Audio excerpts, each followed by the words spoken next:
Yield to the gentleman from Wisconsin. Gentleman from Wisconsin. I thank the gentleman for yielding. At the outset, let me say I'm a little bit puzzled that my friend from Michigan, Mr. Conyers, is opposing the extension of these three provisions of the Patriot Act today, because last year he called up a Senate bill that provided for a year's extension of these three provisions and managed the time and voted for it. And after hearing his comments, I'm wondering why he has changed his mind. Would the gentleman yield? On your time, if you can yield me an additional minute, I'll be happy to yield. Gentleman from Wisconsin will proceed. Okay. I thank the gentleman from Texas for yielding. In 19 days, 3 national security laws will expire unless Congress votes to reauthorize them. H.R. 514 temporarily extends these laws. FISA business records, roving wiretaps, and the lone wolf definition until December 8th of this year. As chairman of the House Judiciary Committee in the last decade, I oversaw the enactment of the USA Patriot Act in response to 9/11 terrorist attacks. Title II of the Act addressed enhanced foreign intelligence and law enforcement surveillance authority.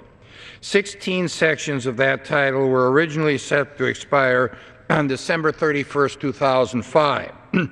Also set to expire on that date was Section 6001 of the Intelligence Reform and Terrorism Prevention Act of 2004, which is the lone wolf definition. In 2005, I again spearheaded the effort to reauthorize the Patriot Act.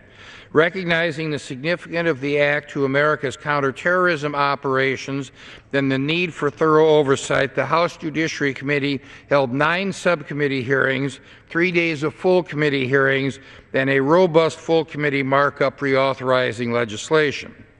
The USA Patriot Improvement and Reauthorization Act of 2005 made permanent 14 of the 16 intelligence provisions.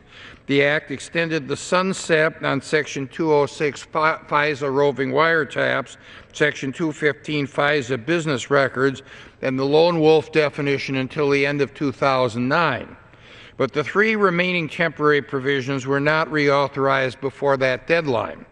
Instead, the Democratic majority chose twice to extend the provisions, first for 2 months and then for a year, without ever bringing a reauthorization bill to the floor. This Congress things will be different. We must approve a temporary extension today to keep these critical national security tools in place. But this extension will afford Congress sufficient time to hold hearings and markups, then adopt a permanent reauthorization of these provisions this year, which I intend to introduce soon. The time for multiple temporary extensions is over. The terrorist threat has not subsided and will not expire, and neither should our national security laws. It is equally important that Congress make permanent the lone wolf definition.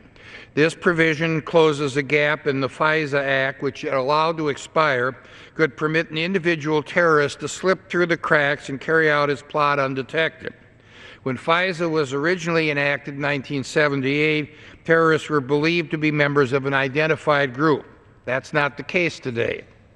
Today, more than ever, we are confronted with threats from loosely organized terrorist groups or individuals who may subscribe to a movement or certain beliefs but do not belong to or identify themselves with a specific terrorist group. Without the lone wolf definition, our surveillance tools will be powerless to act against this growing act to America's security. Section 206 of the Patriot Act authorizes the use of roving or multi-point wiretaps for national security and intelligence investigations. This allows the government to use a single wiretap order to cover any communications device that the target uses or may use. Without roving wiretap authority, investigators would be forced to seek a new court order each time they need to change the location, phone, or computer that needs to be monitored. Section 215 of the Act allows the FISA court to issue orders granting the government access to business records in foreign intelligence, international terrorism, and clandestine intelligence cases. The 2005 Act expanded the safeguards against potential abuse of Section 215 authority, including additional congressional oversight, procedural protections, application requirements, and judicial review. Each of these provisions are integral to defending America's national security and must be kept intact. I urge my colleagues to join me in passing H.R. 514 and yield back the balance of my time. Gentleman from